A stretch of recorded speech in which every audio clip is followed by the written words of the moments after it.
What a beautiful day to be at JAXPORT. I want to thank Eric Green for hosting us. Also want to thank our FDOT Secretary Kevin Tebow for joining us. And then we have a lot of great folks from around the state. We have Jonathan Daniels, who's the Port Director at Port Everglades. Paul Anderson, CEO of Port Tampa Bay. Many people around here know him well.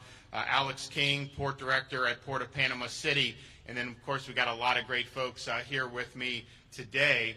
As many of you know, we are facing major disruptions not only just in the United States but beyond, but certainly in the United States, disruptions in the supply chain. You've seen the images of all these ships docked off the coasts of various cities in the United States where there's a big log jam. That, of course, is impacting what we see in terms of on our store shelves. We see more empty shelves than we're used to seeing, and there's shortages of different things.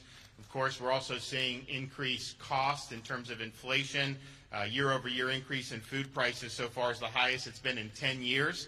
And of course, many commuters have been suffering under about a 50% increase in gasoline.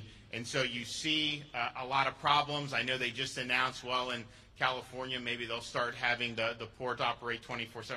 Our ports operate 24/7. I mean, that should be happening anyways. And so we in Florida have the ability to help alleviate these log jams and help to ameliorate the problems with the supply chain. And part of it is because we've long been committed to reliable, modern, and accessible port facilities. Since I became governor in 2019, we've allocated almost $1 billion to over 70 Florida seaport projects, and these are approaches that have made us really, really strong. And of course, the port is one, and then once it gets off the port with the different operations that we offer, both rail and road, it really, really, really is, I think, a model for the rest of the country.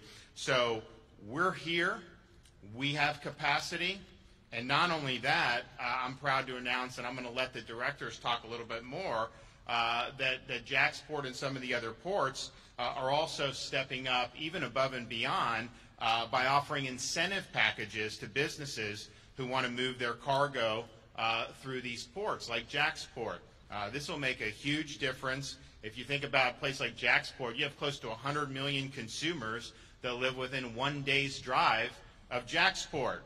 And I think companies are noticing, they're noticing that Florida could be the solution for some of these logistical problems. Just last week, a European container shipping company announced they were going to reroute vessel service to JAXPORT, bringing an estimated 1,000 additional containers a week through Jacksonville. And it's been many years since we've had a European company come through JAXPORT. So that's very, very exciting. Port Everglades recently accommodated the MSC Stella container ship with nearly 7,000 containers this past weekend, and the MSC Susanna container ship with 9,200 containers is arriving this weekend from India via the Suez Canal. So we're able to accommodate these ships without backups. Our seaports are used to operating around the clock. They're used to moving cargo for American families, farmers, and businesses, and we think that this is a great solution given our capacity for some of the problems you see in other parts of the country. In addition to our seaports, though, we've invested more than $200 million each year on freight and rail infrastructure to create a more reliable intermodal network, and we are continuing to invest, and we're adding to the investments in workforce education so that we can prepare individuals for meaningful in-demand careers like logistics and like getting commercial driver's license. I was just in the Florida Panhandle earlier this week, and last week, and we did a program, we did funding. They have commercial driver's license programs so that we can get more people to drive trucks.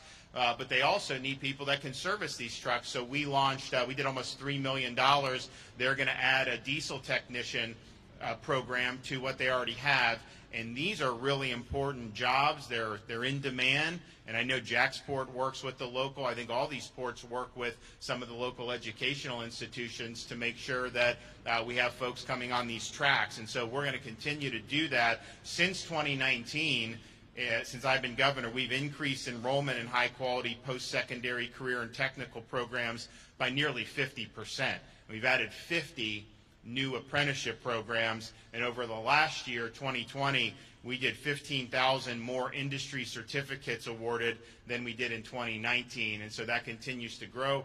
Part of it is because I think people see more and more that if you're certified, if you have the skills, particularly as you're talking about our ports, you talk about some of the logistics, they need people that have skills, and you're going to be able to do very well if you do it.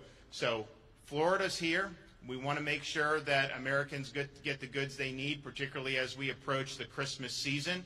I can only imagine if we don't ameliorate some of this by then. I mean, last-minute shoppers like me, we're going to show up and not be able to get anything. We're not going to be able to get anything delivered.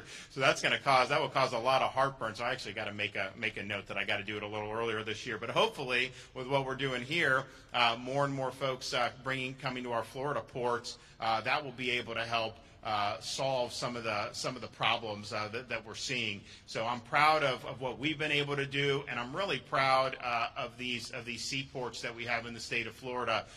Really is some of the crown jewels that we have in our state, and we want to make sure that we're helping to address, because when you start talking about supply chain inflation, that's not something that's just going to affect a small segment. I mean, that hits very wide, hits very hard.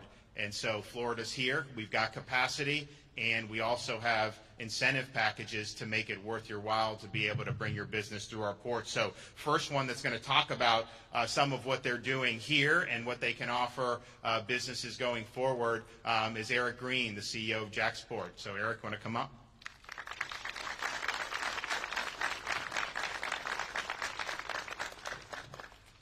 I want to start by thanking Governor DeSantis, Secretary Thibeault, our board chair, Wendy Hamilton, board members Daniel Bean, Jamie Shelton, and Brad Talbert, who's here with us today, and all of the port workers and partners who are here with us. With your support, JAXPORT has maintained uninterrupted cargo service throughout the pandemic, keeping the supply chain moving and store shelves stocked for the people of our great state and throughout the nation. Standing here today, surrounded by so many important partners, I am proud to announce that fiscal year 2021, which we just completed at the end of September, was a historic year for JAXPORT. More than 1.4 million containers moved through our port over the past year, a new port record set in the middle of a pandemic. And we're not slowing down, not even close. As Florida's largest container port, we want the industry to know that Florida ports like JAXPORT are a solution to the nation's port congestion problem. The success of this year's holiday season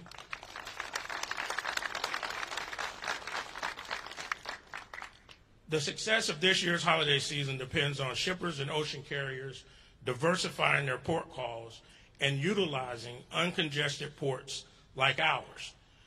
As we've seen this month with a major shipping line, as the governor mentioned, rerouting their European container service to JAXPORT to adapt to market's needs. Governor DeSantis, we share your message. We welcome all cargo vessels and suppliers to ship through Florida. The industry has taken notice of Florida's advantages, including our workforce and fast access to 100 million U.S. consumers. Right here, we are all gathered. $200 million in enhancements are underway to modernize the terminal. It's all funded through the support of our governor and elected officials, as well as our public-private partnership with SSA, one of the world's leading terminal operators. Together, we are building the port of the future, further increasing efficiencies, combined with the investments that the state has made in our transportation network and the strength of our trucking, rail, and service providers. We are ready to serve the needs of consumers in Florida and throughout the nation today and for generations to come. Thank you.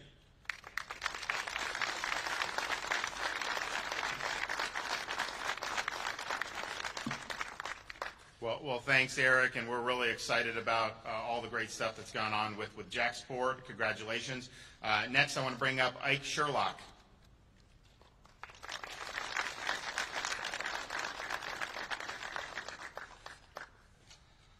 Governor DeSantis, Secretary Tebow, Mr. Green, distinguished guest, my name is Ike Sherlock. I'm the Chief Operating Officer for AGX Freight.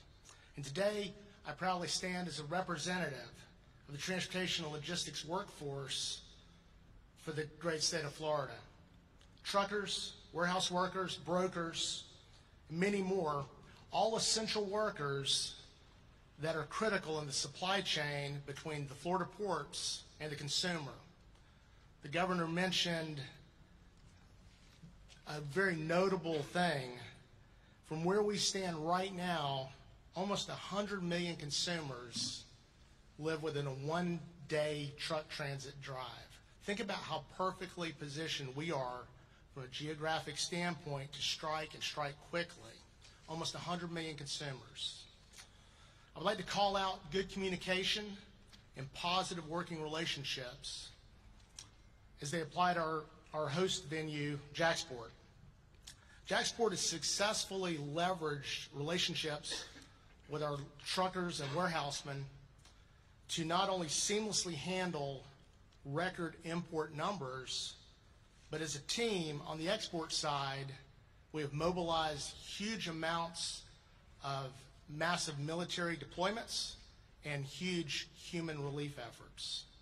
You can go from port to port all over the state, and you hear success story after success story of the private truckers working successfully with the ports. I share all of this with you today because I want you to know that not only is Florida open for business, Florida has the critical infrastructure, essential manpower, and additional capacity to successfully handle more business. Thank you.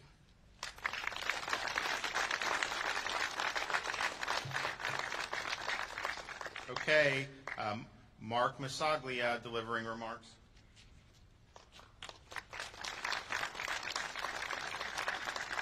Good morning, everyone. My name is Mark Masaglia, and I lead the commercial and business development team for the Terminals and Ports Division of WATCO, which is a leading transportation service logistics company. We're here today because Florida is open for business. Governor DeSantis, we're grateful for your leadership. You've made sure that business was open during and throughout the pandemic, and your leadership has been a bright light in a sometimes dark world. Thank you. We all know that port congestion and a record number of vessels at anchor are exacerbating the nation's supply chain issues. WATCO provides rail, water, highway transportation solutions throughout the North America and Australia, and we operate 44 short-line railroads and 79 ports and terminals throughout the United States. Here in Jacksonville, which is my hometown for the past 30 years, we're proud to operate the JAXPORT Railroad, which serves Jacksonville's Talleyrand Terminal, just up the river. As JAXPORT's serving railroad, I can say that Jacksonville is prepared to handle the business that's stalled at the congested ports. Jacksonville is a global gateway that offers convenience, efficiencies, and unmatched competitive rail options. With service from CSX, Norfolk Southern, and the Florida East Coast Railway, Northeast Florida's rail network has the capacity to effectively deliver increased imports and exports. We're eager to relieve the strain and get the cargo moving. As they're linked to the port, WATCO is ready to move intermodal containers directly from the port to the main intermodal yards of those Class I railroads, and with their connections to Miami, Atlanta, Charlotte, Chicago, and beyond. We all know that time is money, and it's time to put Florida's efficiencies to work. There's no better state to do business in, and WATCO and the First Coast Rail Network is ready, willing, and able to solve the supply chain issues under the leadership of Governor DeSantis and Secretary Tebow. For all of our current customers and our future customers, I ask you to bring it on and make Jacksonville your port of the future. Thank you for allowing me to speak, and thank you for allowing WATCO to serve you. Governor, we won't let you down.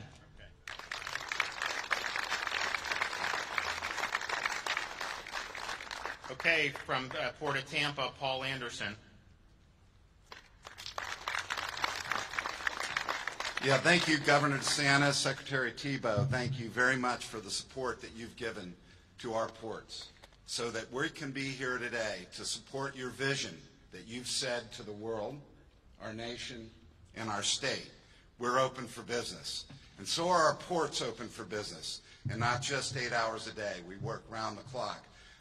I'd like to take just a minute, if I can, Governor, to recognize the men and women that are back here that are at the tip of the spear in ports all over our state for what they do 24/7.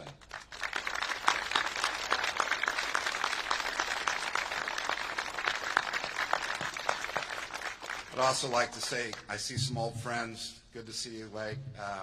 It's great to be back in JAXPORT. Eric, thanks for hosting us. I'm here for one simple reason, is to ask for the shippers around the world, those that own cargo. I want your business. Eric wants your business from JAXPORT. Jonathan from Port Everglades, we want your business. Reroute your thinking. Reroute your cargo to come to Florida.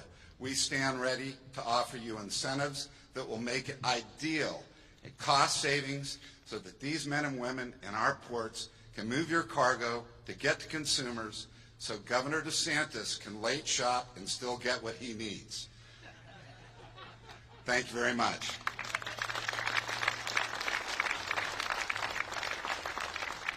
Okay, from South Florida, we have Jonathan Daniels, Port Everglades. Governor DeSantis, thank you so much. Your leadership has been absolutely invaluable. Secretary Thibault, thank you, as well as you continue to blaze our path forward. In a hyper-competitive environment that is ports of today, when you take competitors and make them collaborators, what happens in JAXPORT happens. Brand new services come to the state because we're looking at our state as a system.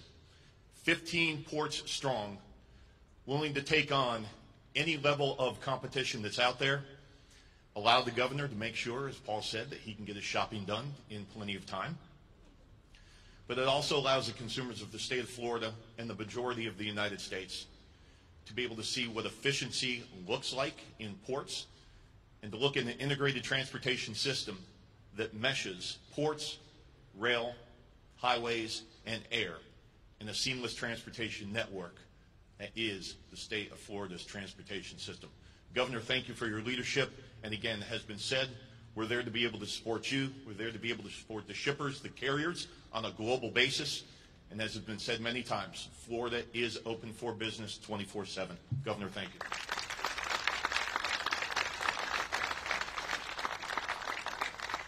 Okay, we have our Florida Department of Transportation Secretary, Kevin Thibault.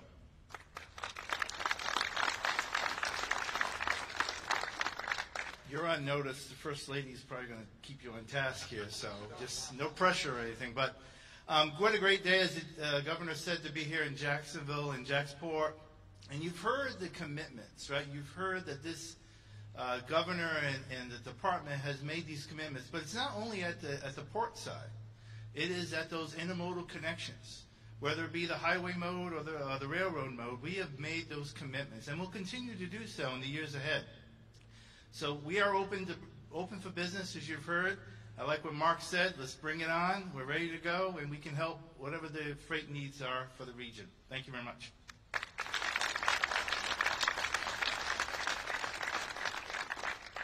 Well, we're really proud of all the work that's been done at all these different ports, and I also want to thank all the folks that are behind us here, representative of many, many more, both here in Jacksonville and throughout Florida, who are working hard around the clock, and oftentimes goes unnoticed because we're used to seeing everything on the shelves, and now it's causing people to look and realize, which we've realized, and obviously the folks that work here have realized, but just how important it is that we do have the ability to ship goods, get them to market, and we're doing that very well in Florida. They will provide you with incentives to make it worth your while. We have capacity. We can do it efficiently, and I think it will be something that will be beneficial. Certainly it will be beneficial to Florida, but I think it will be beneficial to folks all across the country.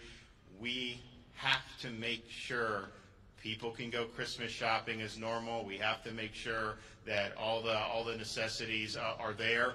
And if it's because ships are sitting off the coast somewhere else and they can be rerouted here and we can get all those shelves stocked, then we want to be a part of that solution. So Florida is the way. Yes, of course, we have been and are and will continue to be open for business, but we also really, really put a lot of emphasis on our seaports. We've done a lot of great investment, not just on the infrastructure, but also supplying the workforce going into the future. We're really, really proud of it, and we're really, really excited that we can be part of the solution that we see with some of these supply chain issues going on throughout our country. All right, thanks, everyone. God bless.